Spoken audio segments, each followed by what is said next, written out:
Rain splashed against the rusted metal roof of the trading depot. The air stank of oil, wet stone, and fear. Dozens of alien captives were chained and caged, their eyes dull, their bodies trembling with exhaustion. Among them stood a woman with silvery blue skin and glowing violet eyes. Her name was Tirasha. She kept her gaze low, heart pounding like a drum inside her chest. Her wrists ached from the tight cuffs. Her long, shimmer-threaded hair clung to her face, and her breath steamed in the cold air. Slavers shouted, bargaining loudly with bidders. It was Earth, year 2169, and aliens were still not considered equals. Not everywhere. Not here. Tirasha had been captured during the Varnan skirmishes, a meaningless conflict started by humans, continued by greed. She was once a healer on her world. Now she was nothing more than merchandise. "Lot 37, the auctioneer barked. "Strong body, pure Varnan female, educated, no known diseases, excellent breeder." The word made Tirasha flinch. They shoved her forward. Floodlights washed over her as the crowd jeered, laughed, and placed their bids. That's when she saw him. A tall human man in a long brown coat stood at the edge of the platform. He was older than the others. His hair had streaks of gray, his face lined with time and quiet sadness. But his eyes, they were calm, steady, kind. "Name your price," he said softly. The crowd quieted. No one else spoke. The auctioneer blinked. "Full purchase? No trial period?" "Yes," the man replied. Whispers erupted. Only fools bought outright. But the man stepped forward, handed over the credits, and didn't even look at the receipt. Tirasha waited for the slap, the chain tug, the insult. But none came. Instead, the man offered her a simple wool blanket. "You're cold," he said. "Let's go." She followed in silence, trying not to limp.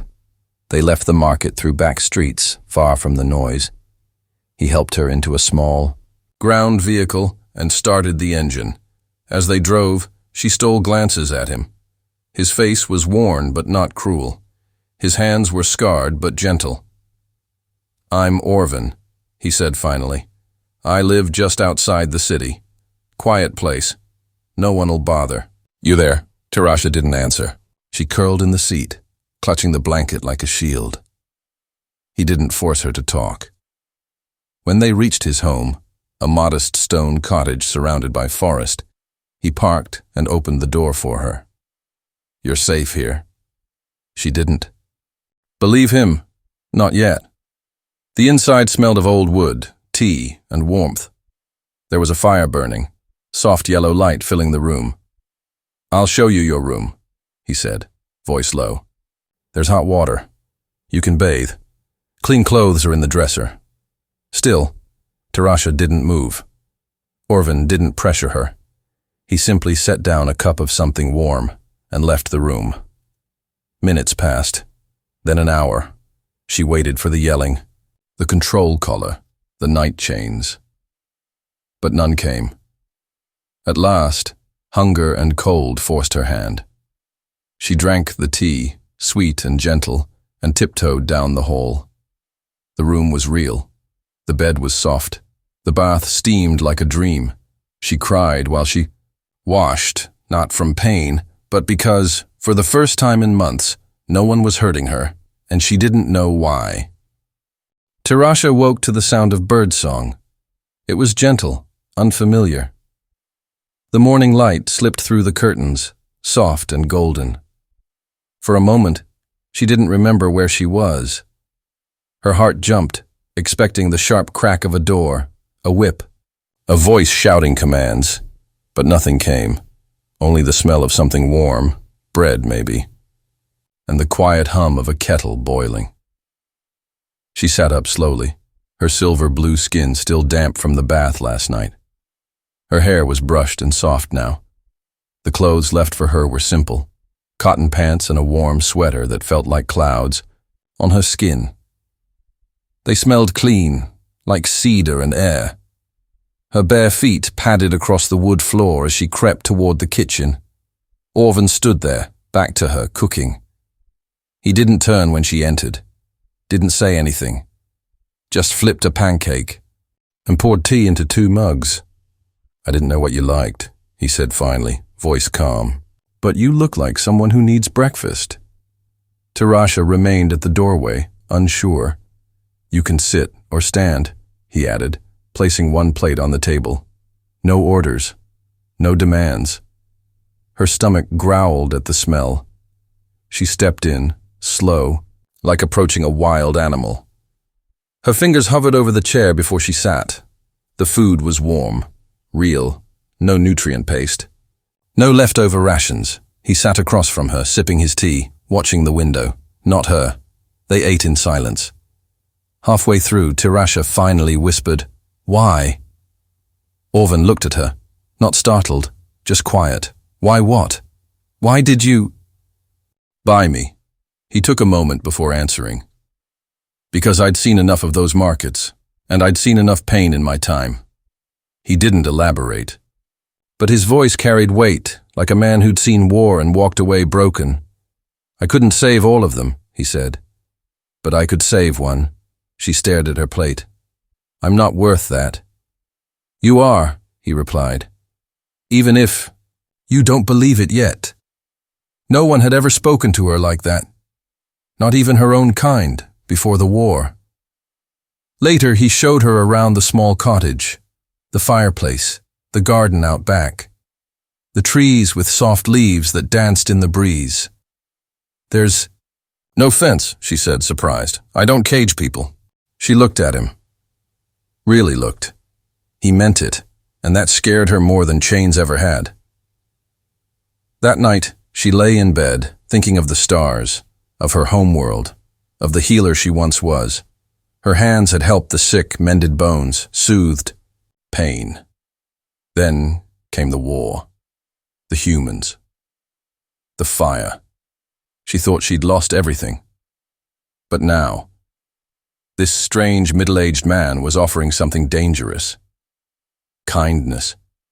It was harder to accept than cruelty.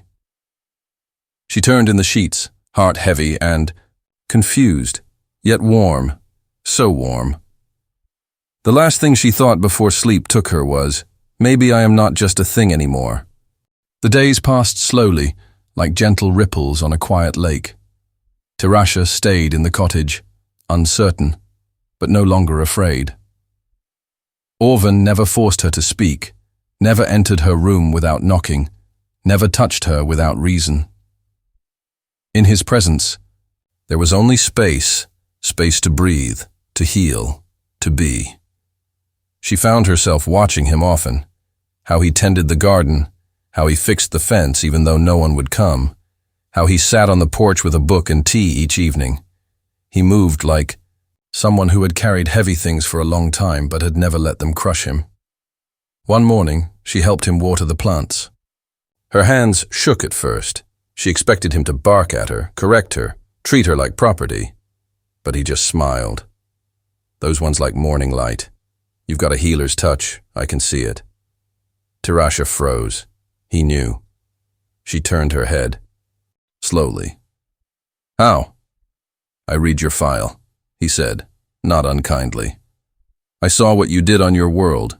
Healing centers, refugee aid. You saved lives." She looked down, her voice barely a whisper. "And now I can't even save myself." He stepped closer, but not too close. His eyes were soft, almost tender. "You did. You're here. That's already a kind of survival most people never reach." Tarasha didn't know what to say. So, she said nothing. Later that night, she stood by the window, watching the stars. The sky here was different from her homeworld. Less blue, more scattered with cold pinpricks of light. Orvan joined her, holding 2 mugs of warm fruit tea. He offered one without a word. They stood together in silence. "My people think humans are cruel," Tarasha said suddenly. "They believe your race only wants to take and destroy." "I think many do," Orvan replied, his voice deep, thoughtful. "But not all, and not forever." She turned toward him. Then why did your kind do this? To me, to all of us. He didn't dodge her question. Some were afraid. Some were greedy. Some believed they were better. It's no excuse. No, she said. It's not.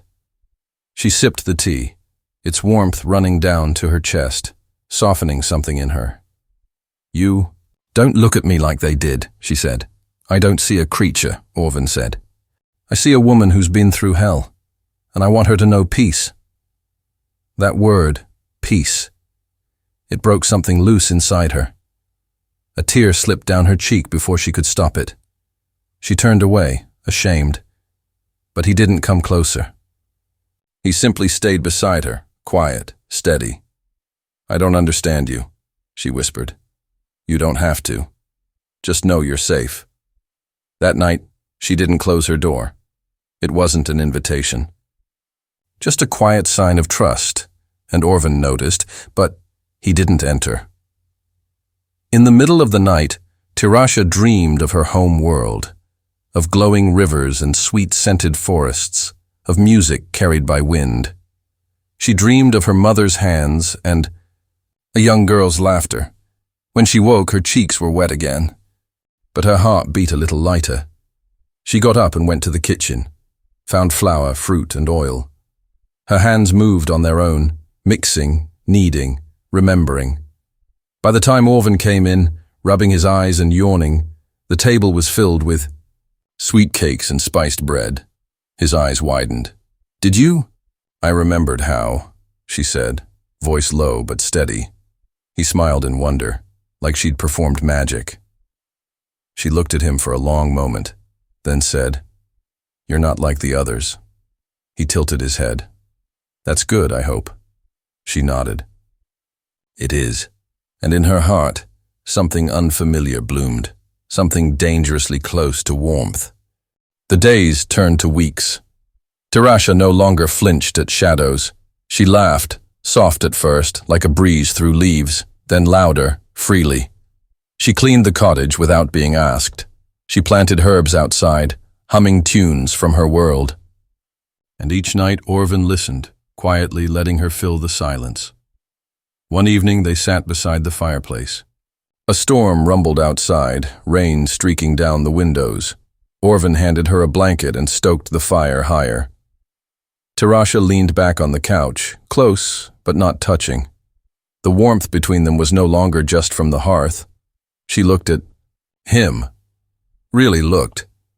The lines on his face spoke of battles, time, and tiredness, but also strength. His eyes weren't sharp like blades. They were gentle, like rain after drought. He didn't speak often, but when he did, his words stayed with her.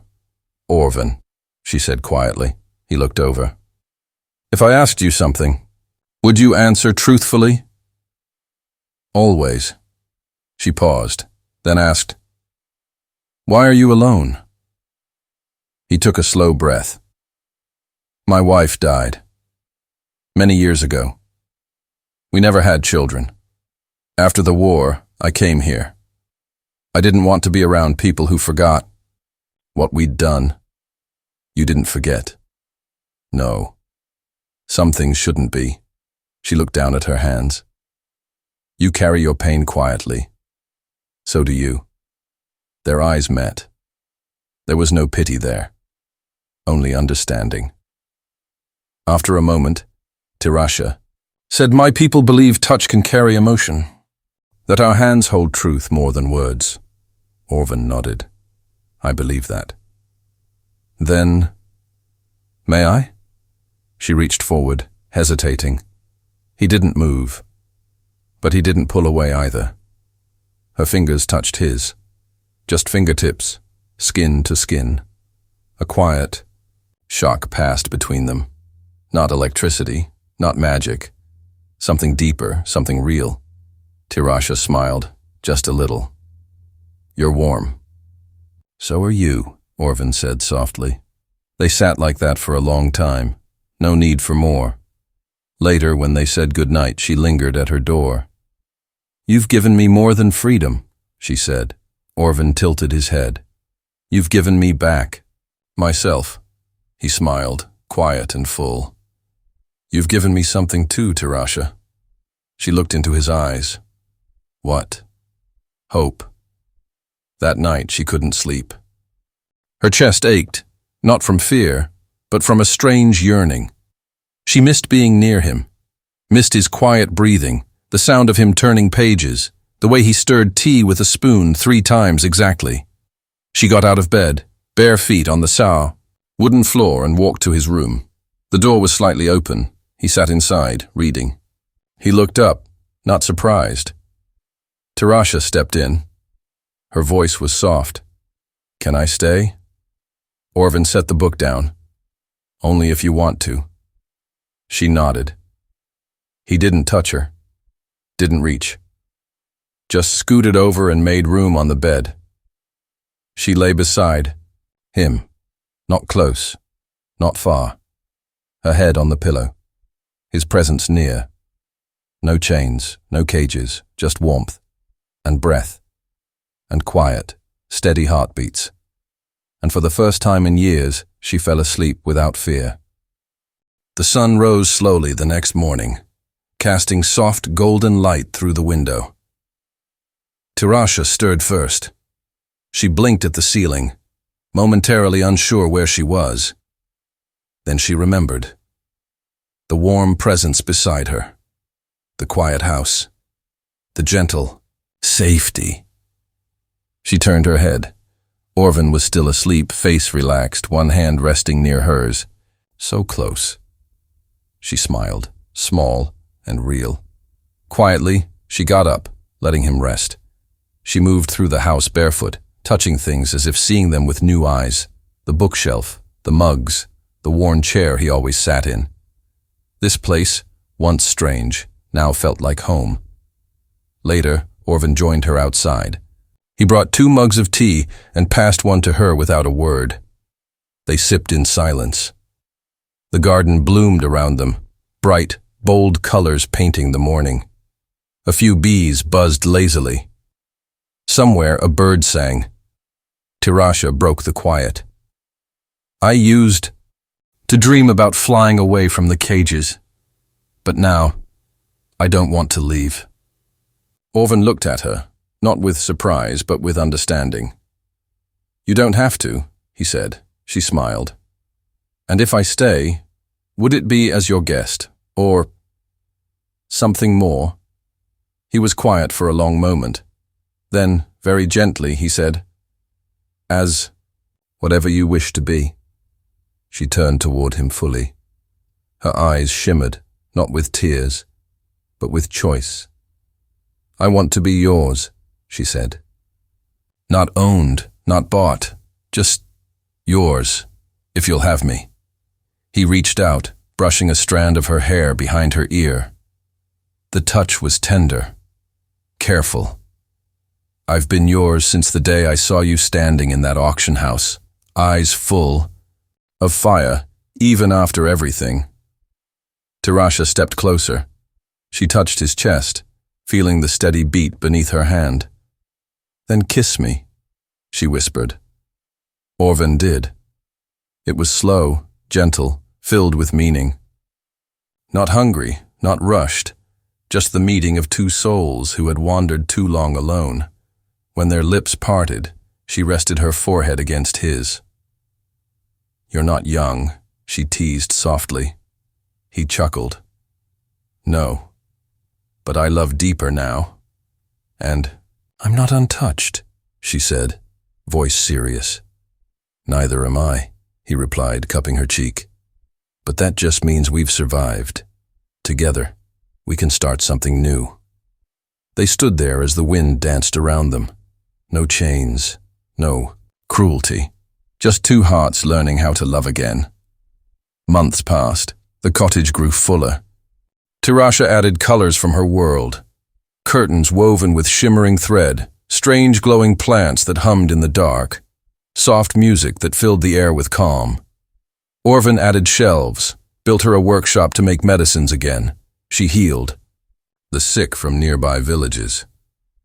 Word spread of the alien healer who touched wounds and made pain disappear. Some came fearful, all left grateful, and Orvin, he smiled more, laughed more. He held her hand when they walked the garden paths. He kissed her before sleep and held her through every storm. They built a life, not one of grand castles or shining towers, but something stronger, something real. One day, as they sat watching the stars, Tarasha leaned her head on his shoulder. "Do you ever think about the past?" she asked. "Only to remind myself how far we've come." She closed her eyes. "I never thought I'd find love in the hands of a human, and I never thought I'd be saved by an alien woman with eyes like stormlight." She looked up at him, smiling. "Then I suppose the stars knew better than we did." He kissed her forehead. "They usually do. And in the quiet night, with the stars above and their hearts at peace, two souls, once broken, found a world all their own. Not through war, not through power, but through love.